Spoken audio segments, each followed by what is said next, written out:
હું અત્યારે અહીંયા ગોતા પાસે દેવનગર ગામ જોડે શાક માર્કેટમાં શાક લેવા માટે આવી છું. અહીંયા શાક બહુ સરસ મળે છે, રિઝનેબલ ભાવમાં મળે છે, પાર્કિંગની સુવિધા બી સારી છે.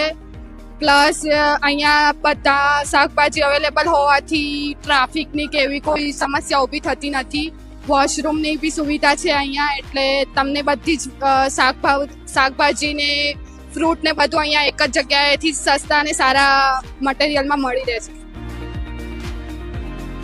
બરોબર. અહીંયા ગોતા યાર્ડ યાની ગોતા વિસ્તારમાં માર્કેટ બનાવી એએમસી દ્વારા માર્કેટ બનાવેલી છે. ત્યાં બધી સગવડ સારી છે. ઉપર છેડે અહીંયા ઓટલા સારા, વરસાદ પાણી તાપ અહીંયા કશું જ કોઈ તકલીફ નહીં રસ્તાની કે કોઈ ટ્રાફિકની સમસ્યા નહીં. પાર્કિંગની સુવિધા સારી છે, બધું સંડાસ બાથરૂમ બધું અહીંયા પાણી છે, બધું સારું હોય, કોઈ જાતની તકલીફ પડે નહીં.